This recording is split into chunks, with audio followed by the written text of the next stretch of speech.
माघ महीने की शिवरात्रि भी और माघ महीने की प्रदोष भी 16 तारीख को पड़ रही है और महीने की शिवरात्रि भी 16 तारीख को पड़ रही है।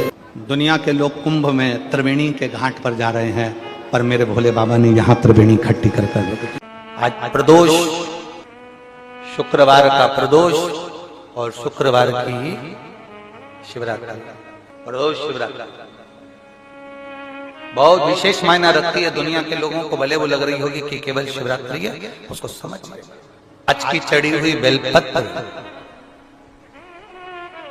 आज का चढ़ा हुआ गेहूं का दाना, गेहूं का दाना, जिसका मकान नहीं बन रहा, प्लाट नहीं है, खुद का मकान नहीं है, खुद की जमीन नहीं है, खुद का फ्लैट नहीं है, खुद का कोई साधन नहीं है, बहुत संघर्ष की जिंदगी जी रहा है और चाहता है कि मुझे कुछ मिले। आज के दिन शंकर भगवान पर चढ़ी हुई बाली, बाली जानते हो, गेहूं के दाने की बाली होती है, गेहूं के दाने की बाली। आज के दिन शंकर भगवान पर चढ़ी हुई बाली, गेहूं के दाने की बाली, मात्र शंकर जी पे चढ़ी हुई बाली को उठा लिया जाता है और बाली में से 12 दाने निकाल लिए जाते हैं। गेहूं के 12 बाली नहीं होती है तो गेहूं के 12 दाने भगवान शंकर को समर्पित किए जाते हैं और उसको उठा लिया जाता है। प्रत्येक महीने आने वाली शिवरात्रि पर एक दाना शंकर भगवान को अशोक सुंदरी वाले स्थान पर समर्पित करना प्रारंभ कर दो। अगले साल शिवरात्रि पर बात करेंगे कि प्लाट, जमीन, जायदाद मिली कि नहीं, मकान मिला कि नहीं मिला, खुद की प्रॉपर्टी हुई कि नहीं हुई, अगले शिवरात्रि पर बात करेंगे। इसी भूमि पर, यही कुबेरेश्वर बाबा के धाम पर एक बाली में भी, गेहूं की एक बाली में 12 दानों में भी वो बल होता है जो बल शिवरात्रि के दिन भगवान शंकर को समर्पित किया। आंखों से बहुत कम दिखाई दे रहा हो तो 12 महीने शिवरात्रि आती है। किसी भी शिवरात्रि पर शंकर भगवान पर पीपल के पत्ते पर शहद रखकर शंकर जी पर डाल दीजिए। उस शहद को पीपल के ही पत्ते पर रखकर ले आइए, घर पर लाकर उसको कटोरी में निकाल लीजिए, पत्ते को ठंडा कर दीजिए, उस शहद को आंखों में काजल जैसा लगाना प्रारंभ कर लीजिए। 1 महीना या 15 दिन आप आंखों में लगाएंगे, धीरे धीरे रोशनी बढ़ना प्रारंभ हो जाएगी। श्री शिवाय नमस्तुभ्यम का जाप करें या चंपेश्वर महादेव का स्मरण करें। चंपेश्वर शिवरात्रि के दिन 33 कोटि देवी देवता भगवान शंकर की आराधना करने आते हैं। व्रत नहीं कर सकते, आप उपास नहीं कर सकते, तो कम से कम एक बेलपत्र शिवरात्रि के दिन बेलपत्री के वृक्ष के नीचे जो मिट्टी पड़ी हो, उस मिट्टी पर भी, या बेलपत्री की जो जड़ हो उस जड़ पर भी अपने दिल का भाव स्मरण कर कर समर्पित कर सकते। क्यों? स्कंद पुराण में कहा गया है कि बेलपत्री के वृक्ष के नीचे शिवरात्रि के दिन 33 कोटि देवी देवता भगवान शंकर की आराधना करने आते हैं। जैसे श्रावण के महीने में पार्वती और मां गंगा, ये दोनों शिव की आराधना करने के लिए आते हैं। वर्णन करती है। आप में से कितने लोग हैं जो शंकर जी के मंदिर जाते हैं? जरा हाथ उठाओ।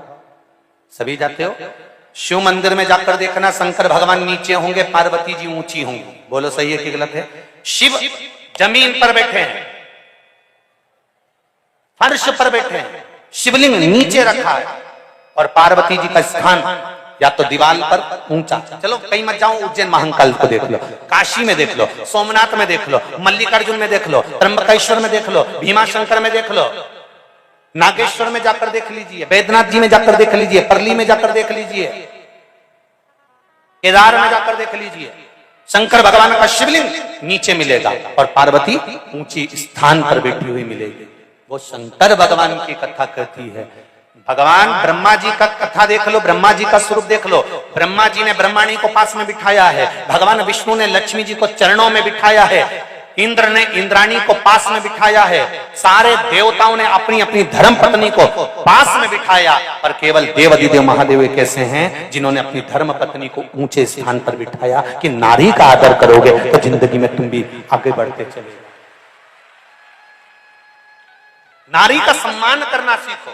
शंकर भगवान की कथा कहती है हम भले अर्धांगिनी है पर उसका सम्मान, उसका आदर, उसका सत्कार होना चाहिए।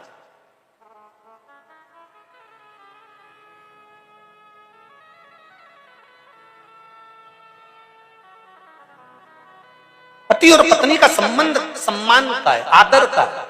जैसे प्रदोष के दिन, प्रदोष काल में जलाया गया दीप, प्रज्वलित करा गया दीप 5 स्थान पर फल देता है। कितने स्थान पर फल देता है? 5 स्थान पर। आप में से कितने लोग हैं जो प्रदोष के दिन दीप लगाने मंदिर जाते हैं या शंकर जी के मंदिर पहुंचते हैं? बहुत बहुत प्रणाम आपको, साधुता जानना चाहिए। अपना प्रदोष के दिन, प्रदोष काल में लगाया गया दीपक 5 स्थान पर फल देता है। पहला स्थान, अगर हमको या हमारे परिवार में किसी को काल सर्प दोष है तो हमारा प्रदोष का लगाया गया दीपक कहीं पूजन मत कराओ, वो दीप जलाने से ही काल सर्प दोष समाप्त होता चले जाता है। दूसरा स्थान, पितृदोष। अगर किसी ने कह दिया कि तेरे घर में पितृदोष है, तेरे घर में, कई लोग बता देते हैं कि तुम्हारे घर में, कई माताएं पूछती हैं मेरे घर में बेटा नहीं, मेरे घर में 3 बेटी हो गई, 4 बेटी हो गई, 5 बेटी हो गई, बेटा नहीं है, बेटा नहीं, तो किसी ने कह दिया पितृदोष है। अब तुम शंकर जी की पूजन कर रहे हो, शंकर जी पे जल चढ़ा रहे हो, शिव की स्तुति कर रहे हो, तो किसी किसी की यहाँ 3 बेटियों के बाद, 4 बेटियों के बाद, एक माता ने तो लिखा है कि उसके यहाँ 2008 में उसके घर में लड़की ने जन्म लिया था, या 2008 में उसके घर में बच्चे ने जन्म लिया था, लड़की ने। उसके बाद फिर लड़की ने जन्म लिया और उसके बाद उसके घर में कोई पुत्र का योग नहीं बना। तब उसने प्रदोष के समय पर शाम को दिया लगाना प्रारंभ करा और 2008 में बच्ची जन्मी थी और अब 2024 में उसके घर में लड़के ने जन्म लिया।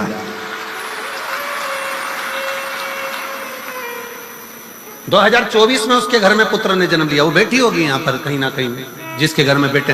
पहले की लड़की हुई, फिर 2 जुड़वा लड़की हुई, जुड़वा लड़की में से एक लड़की शांत हो गई, फिर आखिरी में बच्ची के कारण बस संतान प्राप्ति का योग नहीं बना। आखिरी में उसने फिर पुनः भगवान शंकर के प्रदोष काल में दीप जलाना प्रारंभ कर।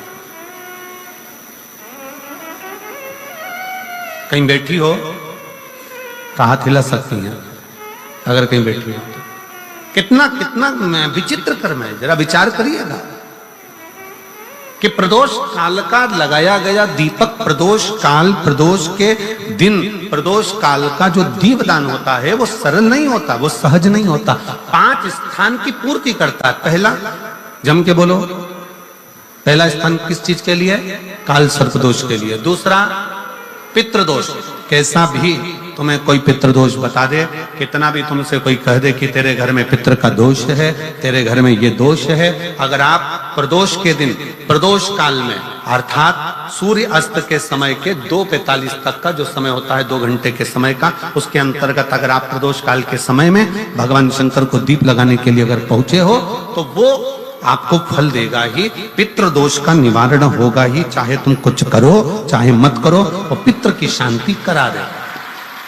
दूसरे नंबर पर है पितृदोष। तीसरे नंबर पर है वास्तु दोष। हमारे घर का, अब एक बहुत सावधानी से श्रवण करने वाला विषय है।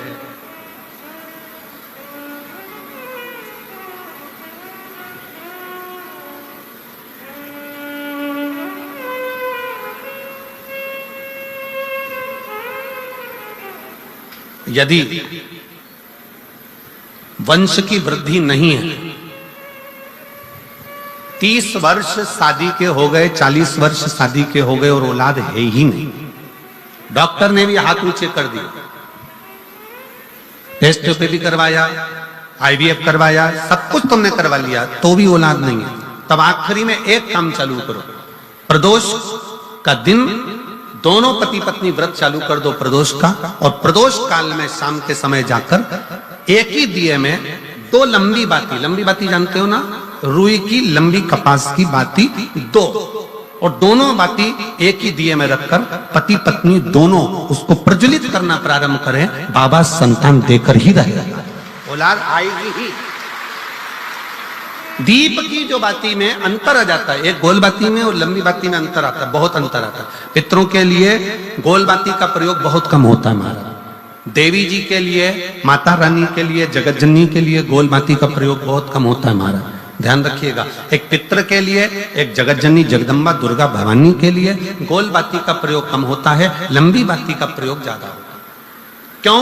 क्योंकि हमारे घर के कुल देवी और हमारे घर के पितर हमारे वंश की वृद्धि करें, इसलिए लंबी बाती रखी जाती है, जिससे हमारा वंश बहुत लंबा चले, बहुत उन्नति की ओर बढ़े, इसलिए लंबी बाती का प्रयोग किया। शिव महापुराण की कथा कहती है 5 जगह पर हमारा जलाया गया एक दीप जो प्रदोष के दिन प्रदोष काल में लगाया जाता है, 5 जगह पर भारी पड़ता है। पहले नंबर पर जम के बोलते जाओ, काल सर्प दोष। दूसरे नंबर पर पितृ दोष। तीसरे नंबर पर घर का वास्तु दोष। हमारे घर में कितना भी वास्तु दोष है, कोई ने कह दिया यहाँ बाथरूम नहीं बनना थी, यहाँ पर शौचालय नहीं बनना था, यहाँ सीढ़ी नहीं बनना थी, वो सीढ़ी वहां बनना थी, ये सीढ़ी वहां बनना थी। तुम पूरा घर तुड़वा के देख लो, उसके बाद में जैसा वास्तु वाले हैं वैसा करा कर देख लो, उसके बाद भी तुमको शांति नहीं मिले तो समझ लेना कि तुम्हारे घर में अब वास्तु दोष तो तुमने दिखाकर समाप्त कर लिया, फिर भी वो समाप्त नहीं हो रहा, तो प्रदोष काल का लगाया गया प्रदोष के समय का दिया आखिरी में वास्तु दोष को भी समाप्त कर देता है और उसमें भी फल प्रदान करता है। काल सर्प दोष, पितृदोष, वास्तु दोष। चौथे नंबर पर 1 रुपया कमाया, 1.25 रुपये खर्च हुआ, पैसा आया गया, ये चौथे नंबर का। व्यापार में थोड़े दिन दुकान अच्छी चली, थोड़े दिन बैठ गए, थोड़े दिन काम चला, थोड़े दिन बैठ गए, गाड़ी चली, थोड़े दिन फिर बैठ गए, अर्थात हमारी फैक्ट्री थोड़े दिन चली फिर बैठ गए, कहीं ना कहीं तकलीफ, थोड़े दिन खाते थोड़े दिन रोते वाला चल रहा है। तो प्रदोष काल का, प्रदोष के समय का दिया इस दुख को समाप्त कर कर रेगुलर एक जैसी सांझी, एक जैसी लक्ष्मी की वृद्धि करते चले जाए। प्रदोष काल का नंबर का, प्रदोष काल का दिया, प्रदोष समय का दिया 5वें नंबर पर रोग का निवारण का, रोग निवारण।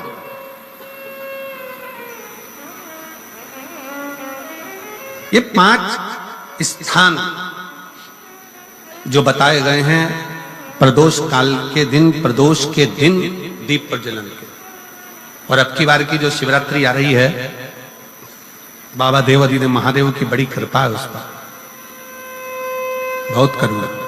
प्रदोष शिवरात्रि। अब जरा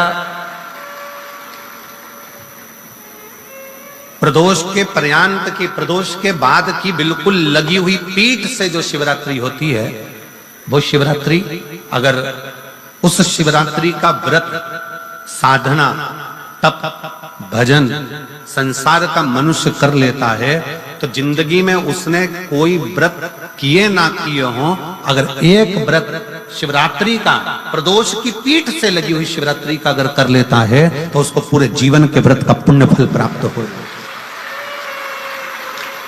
एक बार यदि भूलवश भी अगर कोई प्रदोष के दिन, देखिए बहुत बहुत ध्यान से सुनिएगा, जरा स्मरण में लीजिएगा कथा को कि भगवान विष्णु ने अवतार लिए 24, पर भगवान शंकर ने अवतार नहीं लिए, भगवान शंकर ने अपना नाम रखा।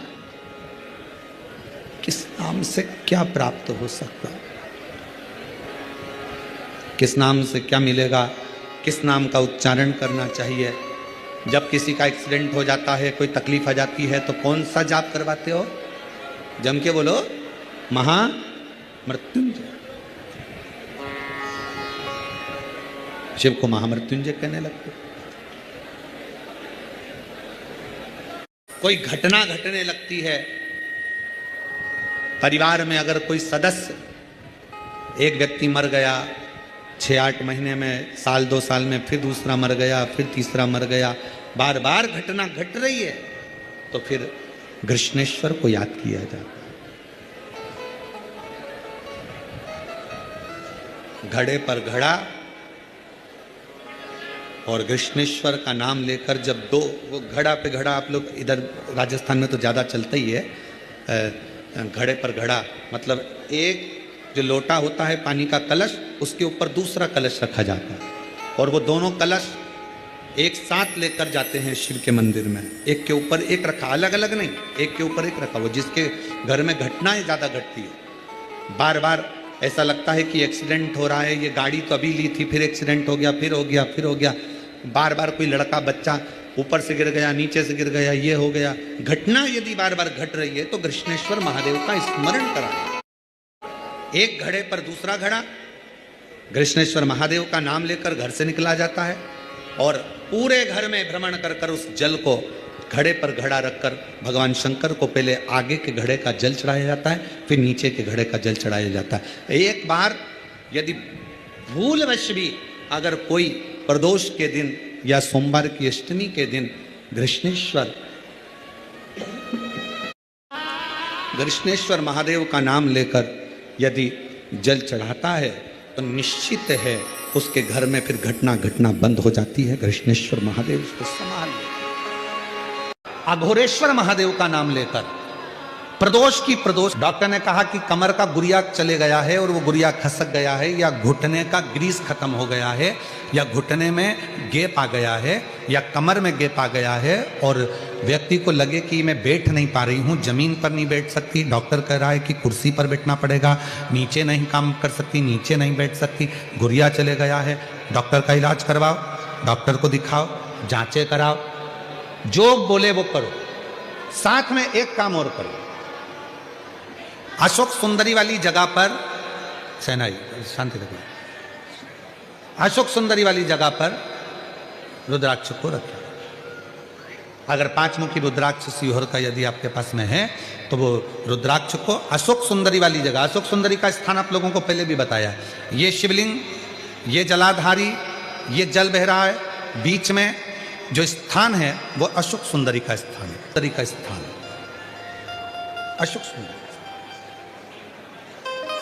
अशोक सुंदरी वाले स्थान पर रुद्राक्ष को रखकर 5 दुर्बा अघोरेश्वर महादेव का नाम लेकर प्रदोष की प्रदोष समर्पित करें। उन 5 दुर्बा को लेकर आ जाएं और 5 टाइम, 5 समय ऐसा निकाल लें सुबह से लेकर शाम तक के बीच में कि मुझे इन 5 दुर्बा को एक एक कर कर धीरे धीरे चबा चबा कर खाना है।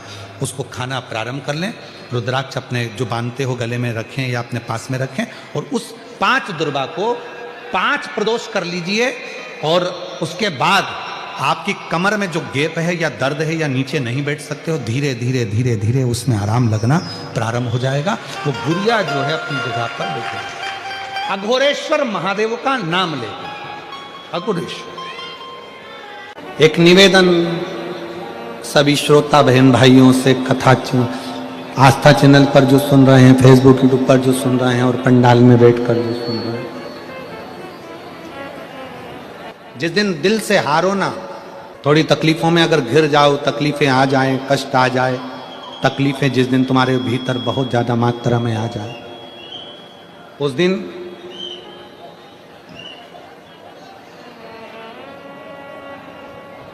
तीन बेलपत्र, एक बेलपत्र में पीला चंदन, बीच वाली पत्ती। जिस दिन तुम्हें लगे कि मैं बहुत दुखी चल रही हूं और मेरा काम हो ही नहीं रहा, बहुत तकलीफ की जिंदगी चल रही है, कोई हाथ पकड़ने वाला नहीं है, कोई संभालने वाला नहीं है और बहुत तकलीफ हो रही, बहुत तकलीफ। उस समय पर एक बेलपत्री के बीच वाली पत्ती पर पीला चंदन, दूसरी पत्ती पर लाल चंदन और तीसरी पत्ती पर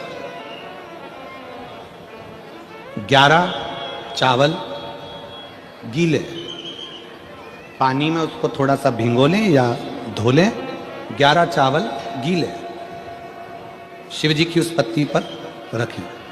सबसे पहला पीला चंदन का बेलपत्र, दूसरे नंबर पर लाल चंदन का बेलपत्र, तीसरे नंबर पर जो 11 चावल आपने धोकर रखे हैं वो हाथ की हथेली में रखना है और हाथ की हथेली में रखकर अपनी कामना कर कर भगवान शंकर से विनय कर कर पंचाक्षर मंत्र नमः शिवाय या षडाक्षर मंत्र ओम नमः शिवाय या श्री शिवाय नमस्तुभ्यं बोलकर उस बेलपत्र पर सीधे हाथ में रखकर उल्टे हाथ का स्पर्श कर कर बाबा से अपने मन के भाव कहकर शंकर के शिवलिंग पर उसे समर्पित कर दीजिए। एक ही लोटा जल, जहां से जल बहता है अशोक सुंदरी वाली जगह, एक ही लोटा जल, जहां से जल बहता है उस जल बहने वाली जगह पर 3 बार उस जल को अपनी कामना कर कर श्री शिवाय नमस्तुभ्यम या पंचाक्षर मंत्र या षडाक्षर मंत्र बोलकर 3 बार उस स्थान पर गिरा दीजिए। गिराने के बाद में बाबा से विनय कर कर अक्षत वाली जो बेलपत्र है, एक बेलपत्र और एक अक्षत उसमें से अपने लिए लेकर आ जाओ। उसको 2 महीना 3 महीना अपने घर में रखिए। जितना भी दुख है धीरे धीरे बाबा समाप्त कर कर खुशियां घर में लेकर आता ही है। दुख समाप्त होगा, खुशियां घर में आएगी जरूर। सुनने वाले जितने भी शंकर जी के भक्त हैं उनसे निवेदन है, पूरे साल आप सत्य नहीं बोल सकते, 6 महीना सत्य नहीं बोल सकते, 3 महीना सत्य नहीं बोल सकते, तो हमारा तो निवेदन है 12 महीने में 12 शिवरात्रि आती है। उस शिवरात्रि के दिन भले आप व्रत करें चाहे ना करें, एक व्रत धारण कर लो कि आज के दिन मैं झूठ नहीं बोलूंगा, सुबह से शाम तक मैं केवल सत्य ही बोलूंगा। आप मत बोलो, हमें मालूम है तुम पूरी साल सत्य नहीं बोल पाओगे, और अगर सही में सत्य बोल दोगे तो हो सकता है कि घर में झगड़ा भी हो जाए। करने कोई ऐसा अच्छा जॉब हमारी किस्मत में मिल जाए, बेटा बेटियों से निवेदन करूंगा, यदि आप चाहते हो तो एक प्रयास जरूर करो, एक प्रयास अपनी जिंदगी में जरूर करो। शिवलिंग समझ लेना जरा अच्छे से, शिवलिंग जलाधारी गणेश, कार्तिकेय, अशोक सुंदरी, और ये शिवलिंग और ऊपर भगवान शिव की 5 बेटियां जया, विषहरा, शामलीवारी, दौतली, देव। 3 प्रदोष या 3 शिवरात्रि। कितनी प्रदोष? 3 या 3 शिवरात्रि। मेरा बेटा बेटियों से निवेदन है, जो अच्छी पढ़ाई कर रहे हैं मेहनत करो, अच्छा पढ़ो, और मेहनत के साथ में जब कंपटीशन एग्जाम में बैठने का समय आए, 3 स्थान जहां पर आपको प्रथम अशोक सुंदरी, अशोक सुंदरी की जगह पर जब आप बेलपत्र समर्पित करेंगे तो डंडी का मुख जहां से पानी बहता है उस स्थान पर रखेंगे। दूसरा शमी का पत्ता, शमी का पत्ता। दूसरा शमी के पत्र को देवाधिदेव महादेव पर जब आप समर्पित करेंगे तो उसका डंडी का मुख भी जहां से जल बहता है उस ओर रखेंगे। और तीसरे नंबर पर है आंख का पुष्प। एक पुष्प होता है आंख का सफेद, और एक पुष्प होता है हल्का सा नीला। करें दर्शन आप लोगों ने, जम के तो बोलो जरा, करें ना। एक सफेद होता है, एक हल्का सा नीला होता है। सफेद आंख का जो पुष्प होता है वो केवल देवाधिदेव महादेव का एक स्वरूप होता है, और हल्का सा जिसमें गुलाबीपन नीलापन होता है वो शिव, पार्वती, गणेश, कार्तिकेय, अशोक सुंदरी, जया, विषहरा, सामरीवारी, दौतली, देव और शिव जी के जितने गण हैं उन सबका प्रतीक होता है। तो तीसरे नंबर का जो आंख का गुलाबी कलर या हल्का नीला सा जो पुष्प होता है, उस 5 पुष्प का गुच्छ मां जगतजननी का जो स्थान है जलाधारी, जहां अगर आप इधर बैठे हो तो उसकी विपरीत दिशा, इधर बैठे हो तो उसकी विपरीत दिशा, इधर बैठे हो तो उसकी विपरीत दिशा, विपरीत दिशा में उस पुष्प को समर्पित करना है। अच्छी पढ़ाई करो, अच्छी मेहनत करो, और मेहनत के साथ में जब कंपटीशन एग्जाम के लिए जा रहे हो उस जगह पर सीए की पढ़ाई भी कर रहे हो, चाहे किसी भी पढ़ाई में लगे हो, मेहनत के साथ में बाबा देवाधिदेव महादेव को 3 प्रदोष या 3 शिवरात्रि आप दिल से बाबा को समर्पित कर कर, बाबा से प्रार्थना कर कर अशोक सुंदरी पर चढ़ाई हुई बेलपत्र को वापिस लेकर आइए। जिस विद्या स्थल पर आप पढ़ाई करते हो, जिस कमरे में आप रहते हो, वहां उस बेलपत्र को 3 प्रदोष की या 3 शिवरात्रि की बेलपत्र रखिए। जिस समय बाबा आपकी नौकरी लगा दे, ये 3 बेलपत्र एक साथ किसी भी प्रदोष पर शिव जी को समर्पित करिए। ये शिव तत्व है। आप मेहनत करें, खूब मेहनत करें, कंपटीशन एग्जाम के लिए जितनी कोचिंग कर सकते करो, मेहनत करना उतना करो, जितना करते हो उससे 4 गुना ज्यादा करो, और उसके साथ में देवाधिदेव महादेव से प्रार्थना। अब जिनका मंगल विवाह नहीं हो रहा, 30 साल हो गए, 35 साल हो गए, 40 साल हो गए, उनके लिए भी वर्णन आता है। एक बेलपत्र, एक शमी पत्र और महाराज वही आंकड़े का पुष्प 5 अपने हाथ में लेकर, बेलपत्री का वृक्ष जो होता है उस वृक्ष के नीचे उसको रखकर शंकर भगवान के मूल मंत्र का स्मरण करते हुए, चाहे तो आप पंचाक्षर करें, चाहे आप षडाक्षर करें, चाहे आप श्री शिवाय नमस्तुभ्यम करें, केवल जो जल का पात्र है वो जल के पात्र से 5 बार जल समर्पित कर कर, बेलपत्री के वृक्ष की 7 परिक्रमा कर कर, बाबा से प्रार्थना कर कर उस पत्ती पुष्प को लेकर वापिस सजाएं, पूजन वाली जगह पर उसको रख दीजिए और बाबा कृपा करेगा, जितना जल्दी होगा उतना मंगल विवाह आपका पक्का कराएगा, ये निश्चित है। बेलपत्र का पूजन, कहीं दूर जाने की जरूरत नहीं है हमको भगवान को पाने के लिए। तुम्हारे घर के पास में जो शिवालय हो, तुम्हारे घर के पास में जो देवालय हो, हम वहां भगवान की आराधना करें, हम वहां आराधना